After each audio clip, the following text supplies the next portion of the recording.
What's up, O'Fallon? Coming up on today's Panther Beat, we learn about the dangers of vaping and one family's unique soccer story. Winterguard prepares for a state competition. And finally, we visit the International Fair. Your Panther Beat starts now.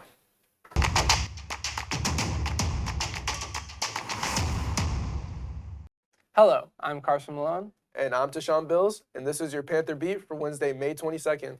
Vaping amongst teenagers is on the rise. And teens need to understand the dangers. Ella Peterson and Jet Myflow explore the side effects.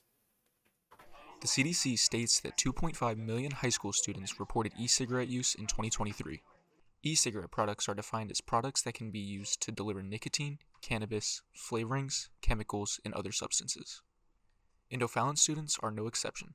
Every year, O'Fallon health teacher Mr. Land spends a lesson advocating against vaping and the unknown health effects. The issue right now with the vapes is that we still don't know the long-term effects on the body. A lot of preliminary evidence does suggest that it can lead to things like chronic obstructive pulmonary disease, increased chances of conditions like emphysema, lung cancer, also a condition called popcorn lung, which is caused by a chemical called diacetyl, which is in a lot of the vaping products. They are artificially made. There's so many substances that can be added to it. Nicotine, which is obviously the most obvious addictive substance. But there are also so many artificial substances that are possibly carcinogenic when taken together in various combinations. Regardless of the health effects of vaping, OTHS students run the risk of losing basic privileges. Bathrooms school-wide have been shut down by security in efforts to limit vaping and delinquent behavior on campus. OTHS security personnel Mr. Becker reviews the student handbook and the resulting consequences for vaping during school hours. So obviously the student handbook has a section in here about vaping. It's on page 31 and 32. It says, in compliance with the Illinois School Code and Board of Education policies, tobacco use is prohibited on school property. No smoking or vaping will be allowed in any part of the buildings or grounds of District 203. For a first offense, it's 1 day of ACR. For a second or more offenses, it's up to 3 days of suspension.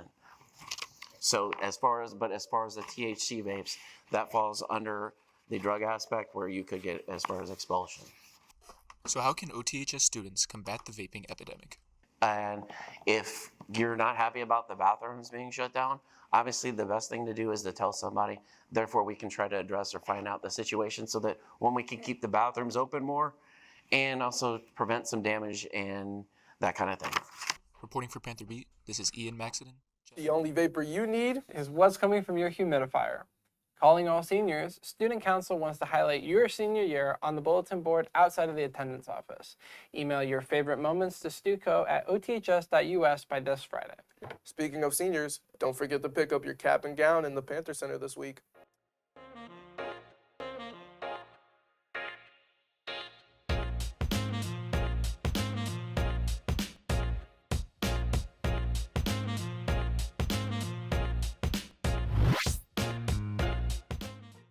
Turn in senior clearance sheets to the main office after your last final, along with your locker key if you have one. If you have any questions, please contact the main office. Last weekend, we celebrated prom. Deshaun, how did you enjoy prom? I thought it was an upgrade from last year, and I really enjoyed the memories we made. I couldn't agree more. Truly a night I'll never forget. At prom, we voted 4 members to prom royalty and crowned 1 prom monarch. Congratulations to our prom royalty members. Ava Hettenhausen, Danae Tyus, Jansen Scrivener, and Malachi Snowden. And the prom monarch is the one, The only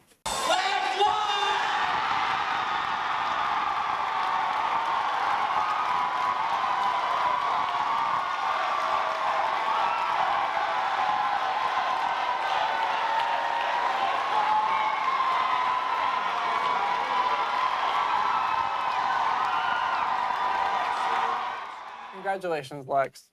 Now, let's pass it over to Rennie at our sports desk.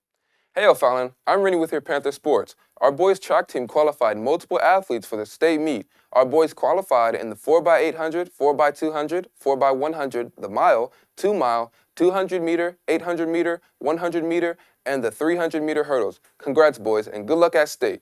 In soccer news, our Lady Panthers won the regional championship, defeating Belleville East 6-1. An integral part of the team's success has been the Nieroda girls. Here's Mia and Anthony with the story.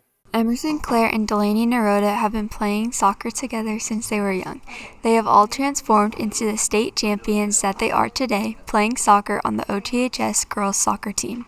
Our parents, especially our dads, put us into it at an early age, and we just kind of fell in love with the game that way, especially by playing with each other. It was definitely more fun, and that's how we just came to enjoy soccer so much. It's a blessing, right? Having everybody from the Nieroda family involved in the program, and that's, I've coached this is my 7th year as the varsity head coach, and I've had a Nieroda every single year that I've been the head coach, from Josie, my first year, all the way down to Delaney now as a sophomore. Josie Nieroda was the first to be on the soccer team and was a role model for the younger Nierodas as they were growing up, inspiring them and allowing them to keep the Nieroda legacy going. I think just her as an older sister in general is she's like a role model. When she was senior, she scored 2 really amazing goals that got them to state, and it really inspired me to do the same when I scored my super sectional goal to get us to state as well. She won state first, so she kind of set the tone for us, and it was really cool to see her do that. Their everyday bond off the field allows them to all be in sync while being on the field. So we have a little goal in our backyard, and we would always go wild. Sometimes we'd hit it onto the roof of our neighbors. We understand each other's movements and gameplay and style. I know what's going through their heads in tough moments, and I know what they're thinking so that I can help them. Emerson is planning on playing for the University of Northern Alabama next year, and Claire is planning on playing for SIUE after she graduates. Reporting for Panther Beat. Thanks, guys. Our soccer team is looking to bring home a 3rd state championship this year. In today's sporting events, girls lacrosse plays their sectional final at the PAC. Good luck, girls. Now over to the main desk. Thanks, Rennie. In other news, our Winterguard is hard at work preparing for their upcoming competitions. From the artistic shows to the high-placing finishes, our Panthers are on a roll. Nathaniel Ellington caught up with the team. There are lots of clubs and activities here at OTHS, but there is often one that goes unnoticed. The OTHS Winterguard program has been hard at work over the past couple months, working multiple hours a day to create and perform their complex shows and competitions. The Winterguards are currently preparing for the MCCGA Championships in Springfield, Missouri. Head directors John Langham and Emily Navarro tell us more about MCCGA. So MCCGA stands for Mid-Continental Color Guard Association, and it is a circuit that has Missouri in it, Illinois, multiple of the Midwest states, and they all come together. Different high schools from those locations all go to the circuit championships. Student leaders of the Winterguard tell us more about what goes on during rehearsals. Basically, we get to rehearsal and we all sit in just a little circle, and then we talk about how the rehearsal's going to go and any information we need to know about upcoming competition. Split block, where it's rifle and flag block, and we both work on individual things. And then we work through the show with all of our equipment while we spin, talk through the show, and do whatever else. Then we end with a full run. We talked to Brandon Fink about what goes into designing a show for the Winterguards. As a designer, I am looking at what is the show concept. So if I isolate specifically Junior Varsity's Winterguard this year, we have a lot of recycled material. The flags and costumes that we're utilizing are from a marching band show that were, I think, 4 or 5 years ago. So taking those elements and putting them together and trying to create a show out of things that already exist is how I got to the design of JV show for the winter. Varsity show is actually a piece of music that I'm familiar with and I've known for the better part of 2 decades. I've always wanted to create something to it, and I was just sitting at home one day thinking about different show designs, and it reminded me of Wicked, it reminded me of the Emerald City. We then spoke to some of the members to see how they feel going into the MCCGA Championships. I feel pretty good. I think we've rehearsed really well throughout the season, and we've added a lot of new things. Our varsity team has been doing so well this year, so who knows what happens. Maybe we'll reach the top 5 or something. Good luck to our varsity and junior varsity Winterguard programs at MCCGA Championships this weekend. Reporting for Panther Beat, this has been Gavin Benedict and Nathaniel Ellington. Good luck to our Winterguard as they compete in the MCCGA Championship. Don't get charged. If you checked out a school Chromebook or laptop, be sure to return it by this Friday. And do not forget the charger. The International Fair is a great way to learn more about your peers and cultures around the world.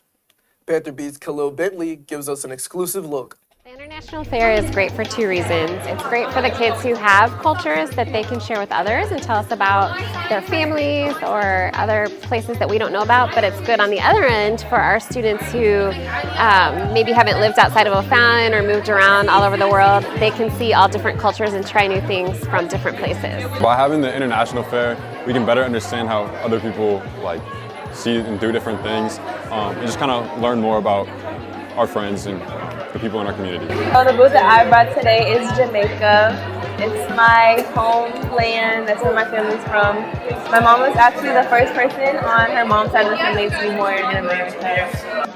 My booth is Switzerland, and it's a country in Europe near Italy, France, Germany, etc. So we did Palestine. Yes, that's where we originate from, or where our family originates from. And so we just talked about some cultural things, some main parts of our culture, and with what we're wearing, which is called the kofia or a hatta, is a really big part in our culture. It symbolizes Palestinian strength and resistance.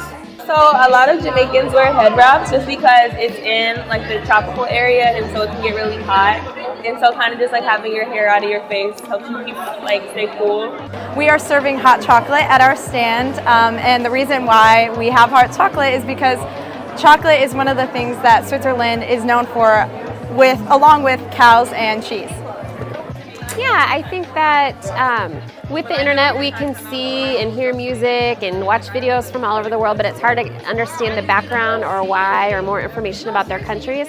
So when we can see the information this way, then the next time you see somebody online from one of those countries, maybe you'll have a little bit more information about them. So Deshaun, what did you learn at the International Fair? I learned that Switzerland has 4 international languages. It's pretty interesting. Well, that's it for today, O'Fallon. For update news, videos, and more, visit us on our YouTube, Instagram, Twitter, and TikTok. Peace.